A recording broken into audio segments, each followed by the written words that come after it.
We're also joined at this stage by Salman Khan, founder of Khan Academy.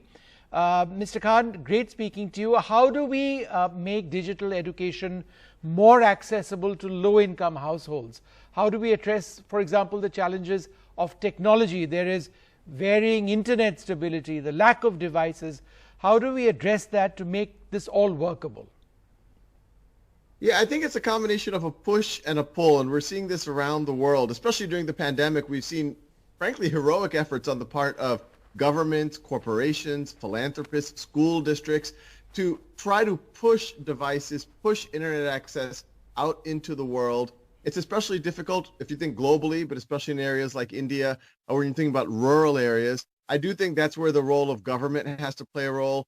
You're starting to have these low Earth orbiting satellites, things like Starlink from SpaceX. I think things like that can play a role, but it's got to be a joint effort by philanthropy, government, and corporations to ensure that everyone has access, because once you have that, a lot of other services can be built on top of that. And then the pull aspect of it is, if we can build services that exist on these digital platforms where people realize, if I can get my family a reasonable broadband, if I can get them reasonable devices, they can get free education. They can get free tutoring. I have a platform, schoolhouse.world, which is free tutoring for anyone in India or around the world.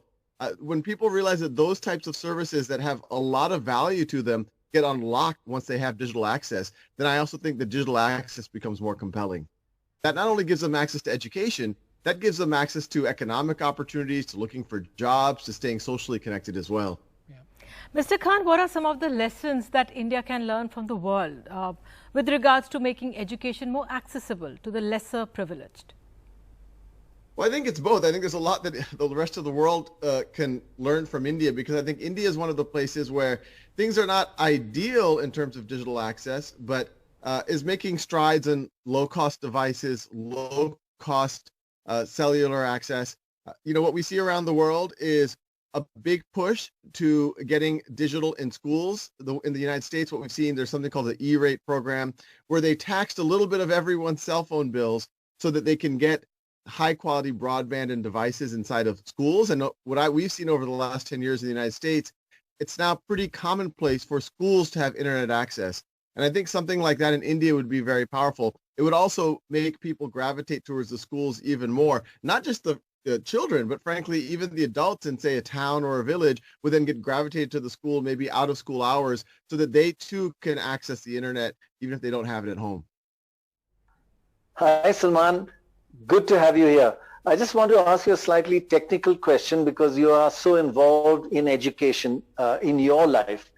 How do we make digital teaching and digital learning as effective as face-to-face physical? That is a challenge we must overcome, right? This is one of the more interesting things about digital learning, is not only is it a way to learn, but it's a way to take control of your learning. What we're hearing from schools around the world during the pandemic is some students struggled having more independence, having to do things at home, but some students really thrived. And the reality is, it's important to learn your reading comprehension, your writing, learning your how to factor a polynomial, but perhaps the most important skill over the coming decades is learning how to learn.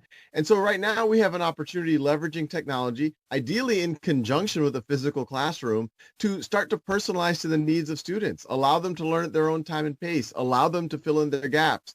We have the ability now with platforms like schoolhouse.world to give free tutoring. The way that we can give free tutoring is that we have high quality volunteer tutors from around the world who are able to connect with whoever is watching children. And then these students can go on to become tutors themselves.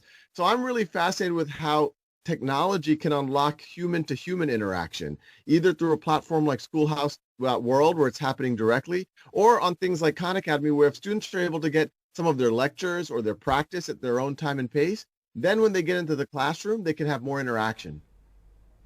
Thanks so much for being a part of this program.